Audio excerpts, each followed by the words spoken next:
I thought I would start with one of my most impressionable characters that I've met in my near 40 years of broadcasting. And I just want you to keep it, remember this phrase right here, because I'm going to come back to it a couple of times during my talk. The price of success is always paid in advance. If you think about some of the great sports dynasties around the country, in college and professional, at the apex of those organizations is a great and incomparable leader or coach. John Wooden out at UCLA. Of course, Vince Lombardi with the Green Bay Packers.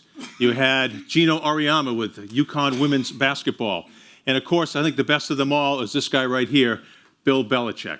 I've often been asked, since I'm in semi-retirement right now, who was my most interesting interview, my most unforgettable character, best team, best event, et cetera, et cetera. And off the top of my head, I would go with Muhammad Ali, Michael Jordan, Tom Brady, Larry Bird, David Ortiz, Bobby Orr. The list goes on and on.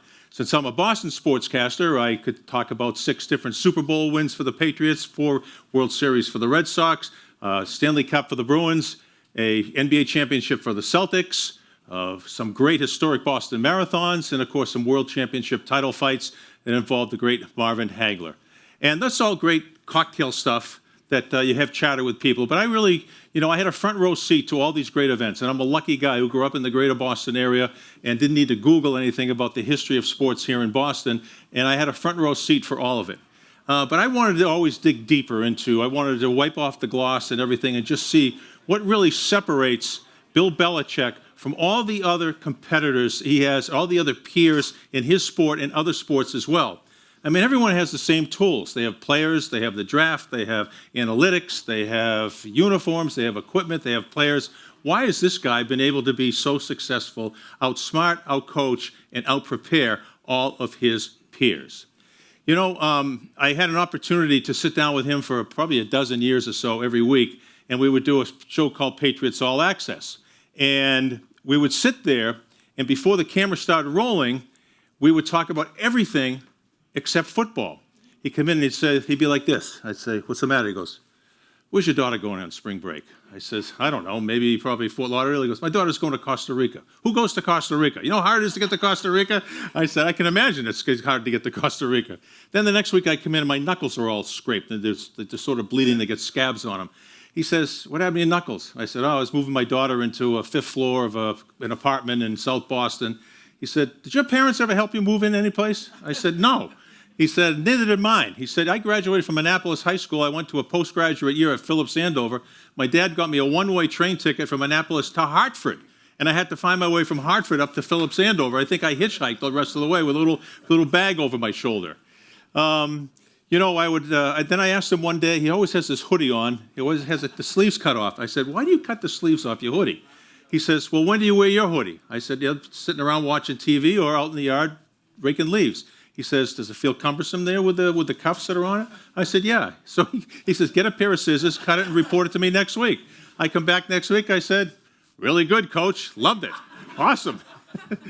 So eventually we'd get around to talking football and sports, and I prepared, we always taped at 9:30 on Wednesday morning, and I prepared the night before till about 2 o'clock in the morning. I studied more for my interviews with him than I did for any exam I ever took when I was in college, because I wanted to out-prepare him. And you know what? I was 0 for life against him. He out-prepared me.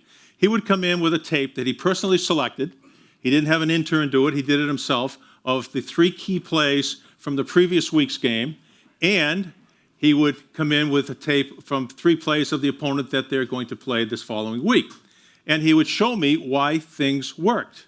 And I said to him, "Did you ever felt like you won a game on Wednesday, Thursday, or Friday before you even teed it up on Sunday afternoon?"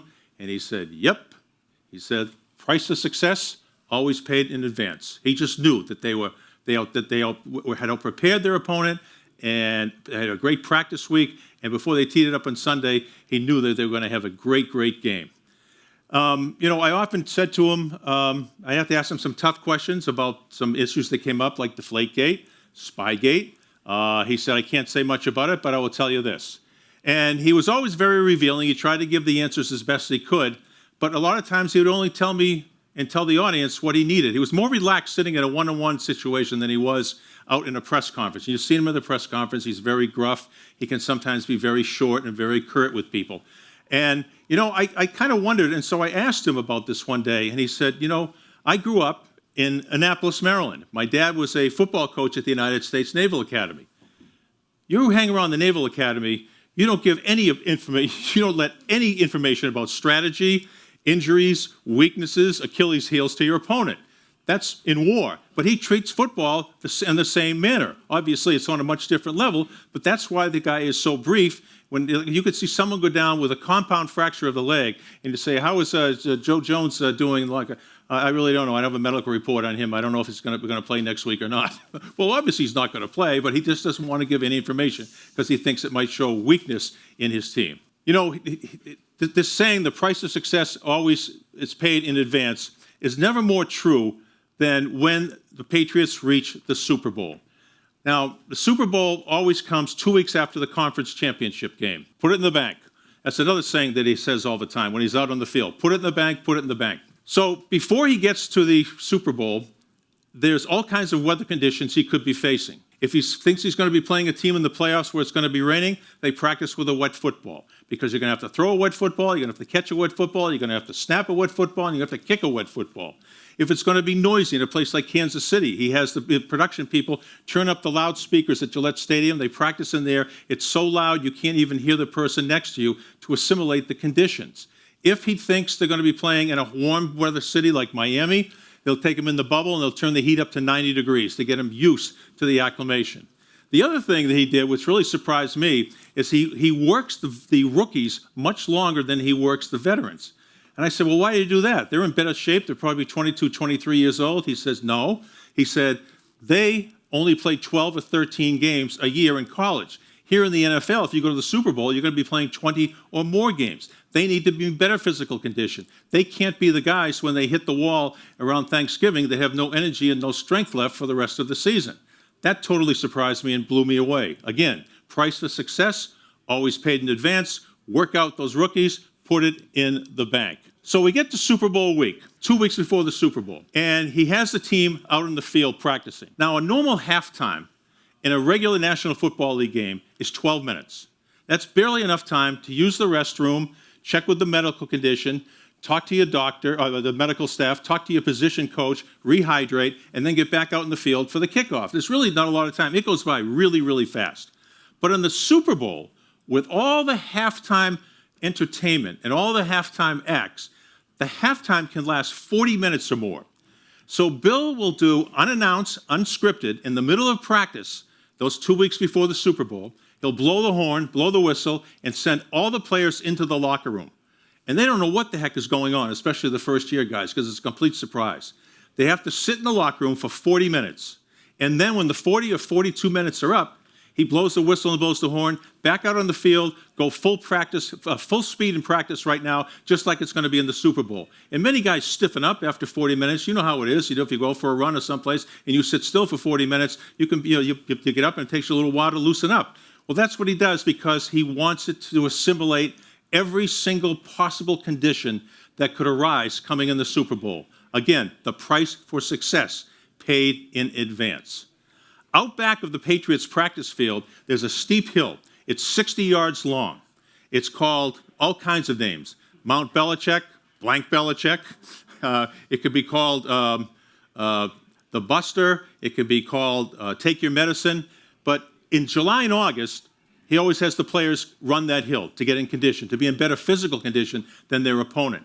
Well, in Super Bowl 52, the team went out there in January, and there was a tight end on the team by Martellus Bennett, who had been in the National Football League for a long time, but it was his first year with the Patriots. And as they're walking out to the hill on a January morning when it's about 10 degrees, he said, what are we running the hill for? This is something you do in training camp. We don't need this in week number 23.